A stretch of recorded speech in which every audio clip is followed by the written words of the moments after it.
Hello friends, कैसे हैं आप। उम्मीद करती हूँ अच्छे ही होंगे। तो आज मैं आपको क्लास 12वीं का तीसरा लेसन नियोजित विकास की राजनीति का दूसरा भाग करवाने जा रही हूँ। इसमें मैं आपको करवाऊंगी नियोजित विकास में हरित क्रांति के विषय में, नीति आयोग के विषय में और फील्ड ऑपरेशन के विषय में। अगर आपको मेरी वीडियो पसंद आ रही है तो चैनल को सब्सक्राइब करें, वीडियो को लाइक करें और सबसे ज़्यादा शेयर करें ताकि हर कोई इसका फ़ायदा उठा सके। तो चलिए मेरी वीडियो की तरफ। अब हम पढ़ लेते हैं पंचवर्षीय योजना। पंचवर्षीय योजना क्या होती है, देखिए इसका क्या अर्थ है। सरकार एक दस्तावेज तैयार करेगी जिसमें अगले 5 वर्षों में आमदनी और खर्चे की योजना होगी। मतलब पंचवर्षीय योजना एक ऐसी योजना है जिसके लिए सरकार एक दस्तावेज तैयार करेगी और उसमें 5 सालों में कितनी आमदनी हुई और कितने खर्चे हुए, ऐसी योजना वो बनाएगी। अब क्या होता है कि जो देश के अंदर बजट है, ठीक है, उसके 2 हिस्से किए गए, केंद्र और राज्यों के अंदर, ठीक है। अब इनके अंदर 2 प्रकार के खर्चे बांटे गए, दोनों के ही अंदर। गैर योजना व्यय, जो बिना योजना के जो पैसा खर्च होता है वो, और दूसरा जो बांटा गया केंद्र और राज्य में, योजना व्यय, जो योजना बना के खर्चा किया जाता है वो, ठीक है। अब जो गैर योजना व्यय है ये क्या है, वार्षिक आधार पर जो है प्रतिदिन जो खर्च होता है उसका बजट है। और इसमें क्या है कि प्राथमिकता के आधार पर 5 वर्ष में खर्च, यानी पहले जो जो चीज़ें योजना आयोग ने सोची है, जिनको प्राथमिकता दी है, उनके ऊपर जो 5 वर्ष में व्यय किया जाएगा वो, ठीक है। इस प्रकार जो है ये पंचवर्षीय योजना चलेंगी। आगे आता है प्रथम पंचवर्षीय योजना। ये 1 अप्रैल 1951 से 31 मार्च 1956 तक लागू की गई। आप कोई भी योजना पढ़ोगे ये 1 अप्रैल से शुरू होकर 31 मार्च पर ही खत्म होगी, ये आपके बदलते रहेंगे, ठीक है। अब देखो, प्रथम जो पंचवर्षीय योजना थी उसमें जोर डाला गया कृषि के ऊपर। किस पे? कृषि के ऊपर। उसमें क्या है कि भूमि सुधार पर जोर दिया गया कि अत्यधिक जो खराब भूमि है उसको तैयार किया जाए और उस पर कृषि की जाए। दूसरा क्या किया गया कि जो बांध है और जो सिंचाई है उस पर बहुत मात्रा में निवेश किया गया सरकार की तरफ से। और सबसे बड़ी जो योजना बनाई गई इसके अंदर वो थी भाखड़ा नंगल बांध परियोजना, ठीक है। अब इसमें मैं बताती हूँ कि एक विशेषज्ञ है के.एन. राज, इन्होंने क्या कहा कि 2 दशक तक भारत को अपनी चाल धीमी रखनी चाहिए। मतलब भारत को ये नहीं कि बहुत तेज गति से विकास करना चाहिए, इससे क्या होगा कि विनाश ही होगा। क्योंकि भारत में जो है इतनी तकनीक अभी नहीं आई थी, तो उसने कहा कि हमें विकास करना है तो हमें धीरे धीरे करना चाहिए, हमें अपनी चाल धीमी रखनी चाहिए और धैर्य के साथ आगे बढ़ना चाहिए। योजनाकारों ने क्या किया कि अगर देश को गरीबी से निकालना है तो उन्हें क्या करना चाहिए, उन्हें बचत को बढ़ावा देना चाहिए। योजनाकारों ने कोशिश की कि गरीबी से तभी निकल सकता है देश जब हम बचत को बढ़ावा दें, ऐसी कोशिश उन्होंने की। तो अब हम पढ़ते हैं दूसरी पंचवर्षीय योजना जो 1956 से शुरू हुई और 1961 तक चली। इसके जो मुख्य योजनाकार थे वो थे पी.सी. महालनोबिस, ठीक है। उन्होंने क्या कहा था कि तेज गति से संरचनात्मक बदलाव पर जोर। उन्होंने कहा था कि जितने भी उद्योग लगाने हैं, कुछ भी करना है, वो तेज गति से होना चाहिए, तभी क्या होगा, गरीबी दूर होगी और देश का विकास होगा, ठीक है। अब क्या मैंने पहले में क्या बताया था, उसने क्या कहा था कि धैर्य से काम ले और तेज गति का प्रयोग ना करें, लेकिन इसमें उल्टा है। इसमें इसने क्या कहा कि अगर कोई भी काम करना है तो तेज गति पर इसने क्या जोर दिया है। आगे आता है औद्योगिकरण पर जोर। तो देखिए अब जो दूसरी पंचवर्षीय योजना है उसमें किस पे जोर दिया गया, औद्योगिकरण पर जोर दिया गया। पहली वाली में किस पे दिया था, कृषि पर दिया था। अब औद्योगिकरण पर कैसे जोर दिया, क्या क्या किया सरकार ने, वो देखिए। पहला है भारी उद्योगों के विकास पर जोर। पहले तो जो सरकार ने ये किया कि भारी जो उद्योग हैं उनका विकास किया जाए। क्यों किया जाए, क्योंकि भारी उद्योगों से आय में बढ़ोतरी होती है, लोगों के लिए रोजगार के अवसर मिलते हैं और दूसरे देश भी जो है यहाँ पे क्या है, निवेश कर सकते हैं। अगला पॉइंट क्या है कि जो देसी उद्योग हैं उनको संरक्षण देने की बात इसमें कही गई। उसके लिए उन्होंने क्या किया, जो आयात होकर सामान आता था उस पर भारी शुल्क लगा दिया। अब भारी शुल्क के कारण कोई भी आयात नहीं करता था और इससे क्या हुआ कि देश में जो चीज़ें बनती थी वही खरीदते थे। इससे देसी उद्योगों को संरक्षण मिला। अगला क्या है, हर दिशा में बदलाव की बात कही गई। इस दूसरी पंचवर्षीय योजना में कहा गया कि हर तरफ जो है बदलाव करना होगा, तभी जो है हमारा विकास संभव है। उससे अब आगे है कि जो बिजली है, रेलवे है, इस्पात है, मशीनरी है, संचार है, जितने भी साधन हैं, ये जो उद्योग हैं सार्वजनिक क्षेत्र में विकसित किया जा सकता था। ये कहते हैं कि जितने भी भारी उद्योग है, जो उसमें रेलवे है, इस्पात है, संचार कुछ भी है, इन सभी को किस में, सार्वजनिक क्षेत्र में यानी सरकारी क्षेत्र में विकसित किया जा सकता था। क्यों? क्योंकि बचत और जो निवेश है दोनों ही बढ़ रहे थे। देश में क्या हो रहा था, बचत भी हो रही थी और निवेश भी बढ़ रहा था। इस वजह से क्या हो सकता था, इन जो उद्योग हैं इनका विकास किया जा सकता था। कौन कर सकता था? सरकार कर सकती थी। अब पढ़ते हैं कृषि बनाम उद्योग। पहली पंचवर्षीय योजना में कृषि पर बल दिया गया, जबकि दूसरी पंचवर्षीय योजना में उद्योगों पर बल दिया गया। लेकिन कुछ लोगों ने कहा कि कृषि पर बल देना चाहिए था, पहले कृषि को जो है समर्थ बनाना चाहिए था। लेकिन दूसरे लोगों ने कहा कि जो उद्योग हैं, उद्योग क्या है, जब तक उद्योग विकसित नहीं होंगे, औद्योगिकरण नहीं होगा, तब तक गरीबी को दूर नहीं किया जा सकता। देखिए इसमें जो मुख्य विवाद रहा वो क्या रहा, भारत जैसी पिछड़ी अर्थव्यवस्था में कृषि और उद्योग के बीच किसमें ज़्यादा संसाधन लगाए जाने चाहिए, ये विवाद जो है दोनों में ही रहा। किसी ने कृषि के पक्ष में तर्क दिए तो किसी ने उद्योग के पक्ष में। आइए पढ़ते हैं वो तर्क। देखिए सबसे पहले हम पढ़ते हैं कृषि के पक्ष में तर्क। जो दूसरी पंचवर्षीय योजना है उसमें उद्योगों पर बल दिया गया। उद्योगों पर बल देने के कारण क्या हुआ कि जो खेती है और ग्रामीण अर्थव्यवस्था है उसको काफ़ी नुकसान हुआ, क्योंकि इनकी तरफ से ध्यान हट गया। सारा ध्यान कहाँ लगा दिया? उद्योगों पर लगा दिया, तो इनकी जो अर्थव्यवस्था थी उस पर काफ़ी नुकसान हुआ। दूसरा जो पॉइंट है वो क्या है कि जो चौधरी चरण सिंह हैं उन्होंने क्या है कि कृषि को केंद्र में रखे जाने की बात उठाई। चौधरी चरण सिंह ने क्या कहा कि कृषि को जो है केंद्र में रखना चाहिए था। कृषि अगर समृद्ध होगी तो देश अपने आप समृद्ध हो जाएगा, तो इन्होंने इसको जो है केंद्र में रखने की बात उठाई। तीसरा क्या है कि नियोजन से औद्योगिक और शहरी तबके समृद्ध होने की कीमत ग्रामीण जनता चुका रही है। तीसरा क्या है कि नियोजन में जब औद्योगिकरण को रखा गया तो इससे क्या हुआ, व्यापारी और उद्योगपतियों को फायदा हुआ, जबकि गरीब जो व्यक्ति थे, गरीब जो जनता थी जो गाँव में रहती थी, उनको इनकी कीमत भारी मात्रा में चुकानी पड़ी। इसके बाद आता है उद्योग के पक्ष में तर्क।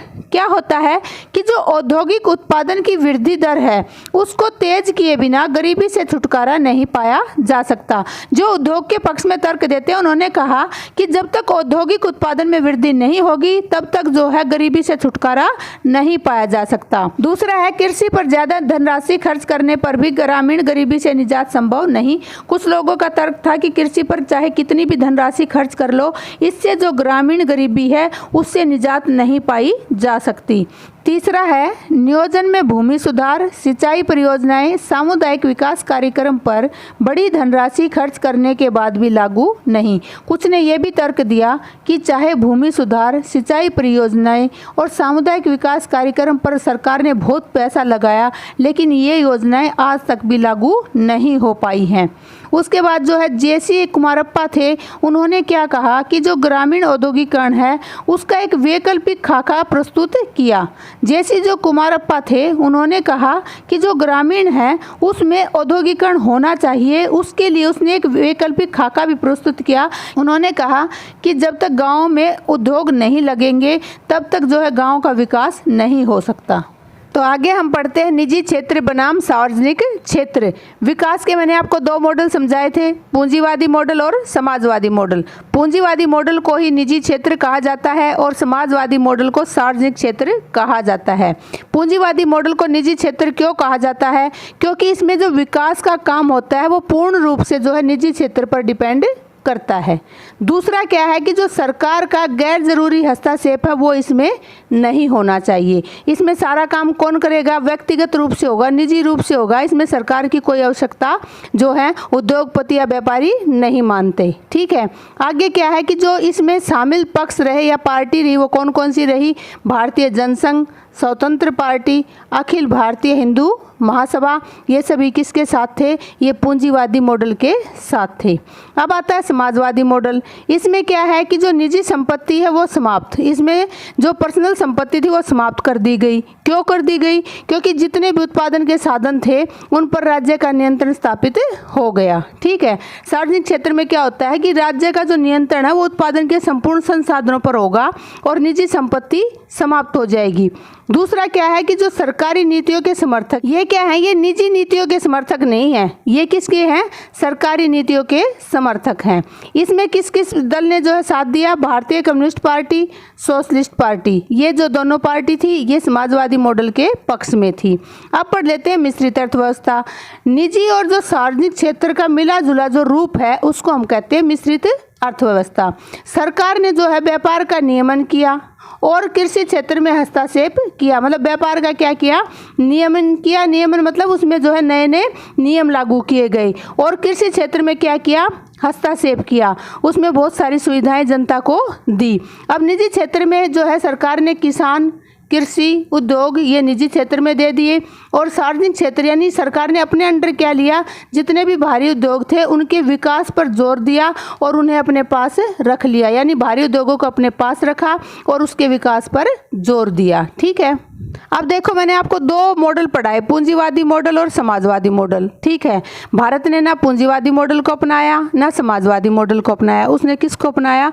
मिश्रित अर्थव्यवस्था को अपनाया।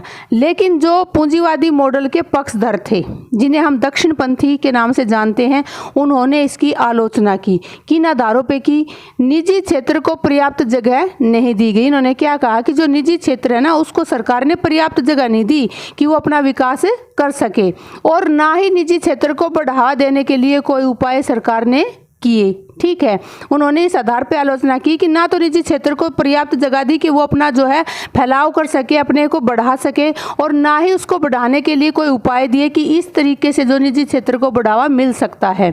दूसरा, इन्होंने किस आधार पर आलोचना की कि सरकार के नियंत्रण में ज़्यादा चीज़ें रखी गई, कि सरकार ने जो है अपने नियंत्रण में ज़्यादा चीज़ें रखी, जो निजी क्षेत्र है उसमें कम चीज़ों को रखा है। तीसरा, उन्होंने किस आधार पर आलोचना की कि जो देशी उद्योगों के विकास के लिए आयात शुल्क बढ़ाया, इससे उत्पादन का बाजार प्रतिस्पर्धाहीन हो गया। उन्होंने क्या कहा कि जो देशी उद्योग हैं उनके विकास के लिए उसने क्या किया? आयात शुल्क बढ़ा दिया। इससे क्या हुआ कि जो घरेलू चीजें थी उनका उत्पादन होने लगा और जो बाजार में प्रतिस्पर्धा थी वो समाप्त हो गई। ठीक है, प्रतिस्पर्धा समाप्त होने से क्या हो गया कि उत्पादन की जो चीजें थी ना, जो उत्पादन हो रहा था, उनकी गुणवत्ता भी जो है कमजोर आने लगी। तो इससे क्या कहा उन्होंने कि इससे क्या है कि हमारे जो निजी यानी पर्सनल जो उद्योग थे वो ठप हो गए। आगे क्या है कि सरकार की निवेश के लिए लाइसेंस तथा परमिट प्रणाली ने निजी पूंजी की राह में रोड़े अटकाए। ऊपर से सरकार ने क्या किया? जो निजी क्षेत्र था, जो निजी उद्योग थे, उन पे क्या लगा दिया? लाइसेंस और परमिट प्रणाली लागू कर दी, जिससे निजी जो पूंजी थी वो लगाने से लोग डरने लगे कि कहीं हमारा घाटा ना हो जाए। तो इस प्रकार सरकार ने निजी पूंजी की राह में रोड़े अटका दिए। दूसरी तरफ जो सार्वजनिक क्षेत्र के पक्षधर हैं, जो वामपंथी हैं, उन्होंने भी मिश्रित अर्थव्यवस्था की आलोचना की। उन्होंने किस आधार पर आलोचना की कि सरकार ने उन्हीं क्षेत्रों पर हस्तक्षेप किया जहां निजी क्षेत्र जाने को तैयार नहीं थे। उन्होंने क्या कहा कि सरकार ने वही सार्वजनिक क्षेत्र घोषित किए हैं जहां पर निजी क्षेत्र जाना नहीं चाहते थे, इसलिए मजबूरी में सरकार ने जो वो क्षेत्र लिए हैं। दूसरा, उन्होंने क्या कहा कि राज्य के हस्तक्षेप के कारण एक अच्छा वेतन भोगी और सुविधाओं को भोगने वाला मध्यम वर्ग का जन्म हुआ। दूसरी तरफ ये आरोप लगाया कि सरकार तो ये चाहती है कि जो है कुछ ऐसा मध्यम वर्ग उत्पन्न हो जिनको अच्छा तो वेतन मिले और सारी सुख सुविधा मिले। ठीक है, उनका कहना यह था कि सरकार ने ऐसी नीतियां लागू कर दी जिससे एक मध्यम वर्ग उभरा जो अच्छे वेतन का प्रयोग कर रहा है और सारी सुख सुविधाएं भोग रहा है। मतलब गरीबों के लिए सरकार कुछ नहीं कर रही है, इन्होंने तो मध्यम वर्ग को जन्म दे दिया है। तीसरा, इन्होंने क्या कहा कि जो गरीबी के कुछ प्रतिशत कम हुई परंतु गरीबों का अनुपात बढ़ा। उसने कहा कि जो देश में गरीबी थी वो कुछ प्रतिशत तो कम हुई, लेकिन दूसरी तरफ अगर हम देखें ना तो जनसंख्या के अनुपात में गरीबों की जो संख्या वो बहुत ज़्यादा बढ़ी है, यानी गरीब और गरीब होता चला गया। आगे क्या है कि सरकार ने लोगों की शिक्षा और स्वास्थ्य पर अधिक धनराशि खर्च नहीं की। इन्होंने ये भी आरोप लगाया कि सरकार जितना कर सकती थी उतना नहीं किया। उन्होंने लोगों की शिक्षा और स्वास्थ्य पर तो तो जो है धनराशि बिल्कुल खर्च नहीं की। तो ये थी हमारी मिश्रित अर्थव्यवस्था के ऊपर जो है दक्षिणपंथियों और वामपंथियों की आलोचना। अब पढ़ते हैं नियोजन के जो मुख्य परिणाम है वो। सबसे पहले हम पढ़ते हैं बुनियादी ढांचा। बुनियादी ढांचा क्या है कि विकास करने के लिए देश ने क्या क्या योजनाएं बनाई, उन पर कैसे काम किया, मतलब जो एक बुनियादी ढांचा शुरू किया विकास के लिए, उसके बारे में। तो सबसे पहले क्या है कि जो नियोजित विकास है उसका जो शुरुआती दौर है भारत के आगामी विकास की नींव पड़ी। कहने का क्या मतलब है कि इसी शुरुआती दौर में जो नई नई योजनाएं बनाई, इन्हीं योजनाओं के माध्यम से जो आगामी आर्थिक विकास है उसकी नींव पड़ी। क्या क्या योजनाएं बनाई थी? सिंचाई के लिए और बिजली के लिए भाखड़ा नंगल और हीराकुंड जैसी विशाल परियोजनाओं की शुरुआत की गई। आप सभी को बताया था मैंने पिछली वीडियो के अंदर कि जो भाखड़ा नंगल है और हीराकुंड जो बांध है वो बिजली के लिए और सिंचाई के लिए बनाए गए, और इन परियोजनाओं को जो है आज भी हम इनका फ़ायदा उठा रहे हैं।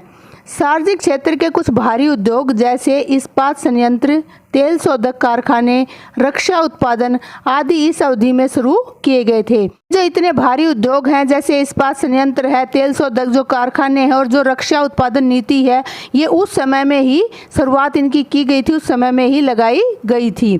आगे क्या है कि उस समय में जो परिवहन और संचार के आधारभूत ढांचा जो खड़ा किया था ये आज भी हमारे काम आ रहा है। तो मतलब क्या है कि नियोजन की जितनी भी विकास योजनाएं उस समय शुरू हुई वो आज भी जो है हम देख रहे हैं हमारे लिए कितनी फायदेमंद है। तो ये उस समय का बुनियादी ढांचा है। आगे देखिए भूमि के ऊपर क्या क्या सुधार किए सरकार ने। एक तो जो काश्तकारों को कानूनी सुरक्षा प्रदान की गई। काश्तकार कौन होते हैं? जो जमींदारों से जो है जमीन ले लेके बोते हैं वो, उनको सबसे पहले तो कानूनी सुरक्षा प्रदान की गई, लेकिन अमल में जो है वो आज तक भी नहीं आई है। दूसरी क्या है, जमींदारी प्रथा समाप्त कर दी गई और जिससे राजनीति में दबदबा रखने वाले जमींदारों की क्षमता घटी।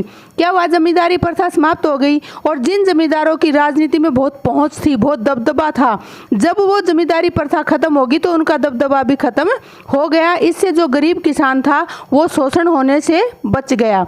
आगे क्या है, भूमि की अधिकतम सीमा तय। एक भूमि की अधिकतम सीमा तय कर दी गई कि कौन व्यक्ति कितनी भूमि रख सकता है, कि एक व्यक्ति के नाम पे कितनी भूमि हो सकती है।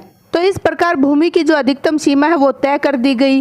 खेती न करने वाले जो जमींदार थे वो उनसे क्या है, ज़मीन को वापस ले लिया गया था, छीन लिया गया था। मतलब कई ऐसे भी जमींदार थे, ऐसे भी किसान थे जो खेती करना ही नहीं चाहते थे, जिनकी कोई रुचि नहीं थी, तो उनसे ज़मीन को वापस ले लिया गया। और जो ज़मीन के छोटे छोटे टुकड़े थे उनको एक साथ करने का प्रयास किया गया ताकि जो खेती है वो आसानी से की जा सके। उसके बाद जो तीसरा प्रयास किया गया वो किया गया हरित क्रांति का। आप सभी को पता है कि 1962 और 1965 में भारत ने 2 युद्ध लड़े। 1965 से 1967 के बीच अनेक हिस्सों में क्या हुआ, सूखा पड़ा, मतलब अकाल पड़ा, और उससे क्या हुआ, खाद्यान्न संकट छा गया। युद्धों के कारण क्या हुआ, व्यापार में रुकावट आई और इससे जो विदेशी मुद्रा थी उस पर भी संकट आ गया। भारत में जो है उसकी कमी हो गई। इस खाद्यान्न संकट के दौर में भारत को क्या है, विदेशी खाद्यान्न सहायता लेनी पड़ी, और जो है वो किससे ज़्यादा ली, वो विशेषकर अमेरिका से ज़्यादा ली। अमेरिका ने उस समय भारत का बहुत सहयोग किया, किस में, खाद्यान्न संकट से उभरने में। ठीक है, आगे है, बदले में अमेरिका ने भारत पर अपनी नीतियां बदलने का दबाव डाला। भारत क्या है, साम्यवादी नीतियों को अपना रहा था, लेकिन अमेरिका चाहता था कि वो पूंजीवादी नीतियों को अपनाए। तो जो खाद्यान्न सहायता की थी अमेरिका ने, उसके बदले में उसने क्या किया कि उसने भारत की नीतियों को बदलने का दबाव डाला। ठीक है, और इस खाद्यान्न संकट से उभरने के लिए भारत ने एक नई नीति अपनाई। कौन सी नीति अपनाई? हरित क्रांति। क्या होता है कि शुरू में सरकार ने इस खाद्यान्न संकट से उभरने के लिए जो पिछड़े हुए किसान थे उनको ज़्यादा सहायता दी, लेकिन बाद में जो है इस नीति को छोड़ दिया। क्यों छोड़ दिया? क्योंकि वो पिछड़े हुए थे और उनको उभरने में बहुत समय लग जाता। तो सरकार ने जो है पिछड़े किसानों को सहायता देनी बंद कर दी और उन्होंने जो है ये संसाधन वहाँ पर लगाने शुरू किए जहाँ सिंचाई वाले ज़्यादा इलाके थे। उनकी क्या सोच थी सरकार की, क्या तर्क दिया इस मामले में सरकार ने कि जो पहले से सक्षम है वो कम समय में अधिक उत्पादन कर सकते हैं। तो सरकार की क्या सोच थी कि अगर हम पिछड़े इलाके में पैसा लगाते हैं तो वो पिछड़ा ही रहेगा, उनको भरने में काफ़ी समय लगेगा। लेकिन अगर हम सक्षम इलाके में पैसा लगाते हैं तो वहाँ जो उत्पादन है वो तेज़ गति से बढ़ेगा। और क्या होगा कि वो इतनी तेज़ गति से बढ़ेगा कि हमें अमेरिका से मदद नहीं लेनी पड़ेगी और हम खाद्यान्न संकट से उबर पाएंगे। आगे पढ़ते हैं हरित क्रांति पर सरकार का सहयोग कि सरकार ने हरित क्रांति को बढ़ावा देने के लिए क्या क्या किया। सबसे पहले तो सरकार ने क्या किया कि लोगों को जो है ग्रांट पर यानी सस्ते दामों पर क्या किया, उच्च गुणवत्ता के बीज दिए, उर्वरक यानी खाद प्रदान की और सिंचाई सुविधा उपलब्ध करवाई। दूसरा क्या है कि सरकार ने उपज के न्यूनतम मूल्य पर खरीद, सरकार ने एक ऐसा न्यूनतम मूल्य बनाया, इससे कम कोई भी जो है फसल के दाम नहीं दे सकता था। ये जो है न्यूनतम मूल्य था, कम से कम इस मूल्य पर तो खरीदनी ही पड़ती थी, तो इसकी जो है सरकार ने गारंटी दी। आगे आते हैं हरित क्रांति के सकारात्मक परिणाम। सबसे पहला जो परिणाम रहा कि देश खाद्यान्न संकट से उभरा और खाद्यान्न उत्पादन में वृद्धि बढ़ी। दूसरा है कृषि में नई तकनीक का प्रयोग। क्या है कि भारत के अंदर जो है कृषि में नई नई तकनीकों का प्रयोग किया जाने लगा, इसमें दोहरी फसल को बोया जाने लगा, जिससे क्या हुआ, उत्पादन में बढ़ोतरी हुई। अगला पॉइंट है देश के कुछ हिस्से समृद्ध हुए। क्या हुआ कि हरित क्रांति की वजह से देश के कुछ हिस्से काफ़ी समृद्ध हो गए। उन हिस्सों में नाम आते हैं पंजाब, हरियाणा और यूपी का। अगला है मध्यम वर्ग का जन्म हुआ। इससे क्या हुआ कि जब हरित क्रांति आई तो बहुत सारे जो व्यक्ति थे वो गरीबी से उभरे और वो मध्यम वर्ग में आ गए और इस प्रकार जो वो खेती का काम जो है अच्छे ढंग से करने लगे। इससे क्या हुआ कि निवेश बढ़ा और जो है उत्पादन में वृद्धि हुई। आगे आते हैं इसके नकारात्मक परिणाम। क्या है कि जो धनी किसानों एवं भूस्वामियों को फायदा। इस हरित क्रांति से क्या हुआ कि जो धनी किसान थे वो और धनी होते चले गए और जो भूमि के स्वामी थे उनको इसका ज़्यादा फायदा हुआ। जबकि गरीब किसान क्या है कि गरीब किसान और भूस्वामियों में ये अंतर जो है बढ़ता चला गया। कहने का क्या मतलब है कि गरीब और गरीब होता चला गया और जो अमीर थे वो और अमीर होते चले गए। अगला है देश के कुछ हिस्से पंजाब, हरियाणा, यूपी को छोड़कर बाकी पिछड़ गए। इस हरित क्रांति से जो है देश के कुछ हिस्सों में ही समृद्धि आई, बाकी सभी हिस्से जो है वो काफ़ी पिछड़ गए, जिनमें बिहार का नाम सबसे पहले आता है। इसके बाद आता है कुछ किस्म की फसलों जैसे गेहूं, चावल उत्पादन में वृद्धि। क्या है कि कुछ किस्म की फसलें ही ऐसी थी जिनमें वृद्धि हुई, जिनके उत्पादन में वृद्धि हुई, जिनका नाम आता है गेहूं और चावल। बाकी जो भी फसलें थी वो उनमें वृद्धि नहीं हुई। आगे आता है नियोजन के बाद के बदलाव। अब तक आपने देखा कि नियोजन में क्या क्या हुआ। अब देखते हैं कि नियोजन होने के बाद क्या क्या बदलाव आए। देखिए सबसे पहले जो पंडित जवाहरलाल नेहरू थे उनकी बेटी इंदिरा गांधी थी, ये समय उनका आ गया था और वो नहीं चाहती थी कि निजी क्षेत्र को ज़्यादा बढ़ावा मिले, इसलिए जो है उस समय में निजी क्षेत्र पर अत्यधिक बाधाएँ लागू कर दी गई थी। दूसरा उन्होंने क्या किया था, 14 बैंकों का राष्ट्रीयकरण कर दिया था। तीसरा उन्होंने क्या है, गरीबी हटाओ का नारा दिया था। इसके लिए उसने क्या किया, गरीबों के कल्याण के लिए बहुत सारे कार्यक्रम घोषित कर दिए थे। अगला क्या है, सरकार का रुझान समाजवादी नीतियों की तरफ बढ़ा। हम तो शुरू से ही समाजवादी नीतियों के समर्थक रहे हैं, तो सरकार की जो समाजवादी नीतियां थी वो और भी ज़्यादा बढ़ती चली गई और हमारा रुझान समाजवादी नीतियों की तरफ बढ़ा। तो ये जितने भी पॉइंट हमारे हैं ये सारे समाजवादी नीतियों से प्रेरित थे। इससे आगे जो है हमारा रुझान बढ़ा और हम पूंजीवादी या निजी क्षेत्र की तरफ ज़्यादा आकर्षित होने लगे। देखिए कैसे कि जो सरकारी नियंत्रण की जितनी भी नीतियां बनाई थी वो ज़्यादा दिन तक नहीं चली। तो क्या है कि ऊपर मैंने आपको बताया कि जितनी भी नीतियां चली वो सरकार की नीतियां चली और किस आधार पर चली, समाजवादी नीतियों के आधार पर चली। लेकिन फिर से निजी क्षेत्र का प्रभुत्व बढ़ने लगा और सरकारी नियंत्रण की जितनी नीतियां बनाई गई थी वो ज़्यादा दिन तक नहीं चली। क्या हुआ कि 1950 से 1980 के बीच भारत की अर्थव्यवस्था सालाना 3 से 3.5% की धीमी रफ्तार से आगे बढ़ी। आप देखिए इसमें बहुत ही धीमी रफ्तार है ये, इससे क्या ही वृद्धि होगी अर्थव्यवस्था में, तो सालाना 3 से 3.5% की वृद्धि खाली। ठीक है। अगला फिर देखिए क्या होता है कि जो सार्वजनिक उद्यम है, जितने भी सरकारी उद्योग थे उनमें क्या हुआ, जब कोई ध्यान ही नहीं दे रहा तो भ्रष्टाचार फैल गया और जो उनके कर्मचारी थे वो अकुशल हो गए। अकुशल का मतलब ये नहीं कि उनको कुछ आता नहीं था, वो जैसे समय चल रहा था उसके अनुसार उन्होंने भी काम करना छोड़ दिया, तो इनमें जो है अकुशलता फैल गई। अब क्या होता है कि जो 1980 का दशक था उसमें जो अर्थव्यवस्था थी उसमें राज्य की भूमिका कम कर दी गई, मतलब अपने आप ही कम होगी। फिर से जो है निजी क्षेत्रों की तरफ रफ्तार बढ़ने लगी। आगे है ऑपरेशन फ्लड या श्वेत क्रांति, ये 2 ही नंबर में आता है, तो मैं आपको थोड़ा सा करवा रही हूँ। इसका जनक पूछ लिया जाता है कि कौन था, तो वर्गीज कुरियन, और इसको मिल्कमैन के नाम से जाना जाता था। कब आई थी क्रांति? 1970 में इसकी शुरुआत हो गई थी। क्या थी ये क्रांति? कि जो सहकारी दूध उत्पादकों को उत्पादन व बाजार को राष्ट्रीय तंत्र से जोड़ा गया। कहने का क्या मतलब है कि जो दूध के उत्पादक थे या उनका जो उत्पादन होता था उसको बाजार के माध्यम से राष्ट्रीय तंत्र से जोड़ दिया गया। इससे क्या हुआ कि ग्रामीण जो लोग थे उनको रोजगार मिलना शुरू हो गया, और रोजगार मिलने की वजह से उनमें क्या हुआ, आय की बढ़ोतरी हुई, और बढ़ोतरी होने के साथ साथ उनके जीवन स्तर में सुधार आया। थैंक यू मेरी वीडियो देखने के लिए। अगर आपको मेरी वीडियो पसंद आ रही है तो चैनल को सब्सक्राइब करें, वीडियो को लाइक करें और ज़्यादा से ज़्यादा शेयर करें ताकि हर कोई इसका फ़ायदा ले सके। मिलती हूँ अगली वीडियो में। Bye bye, take care.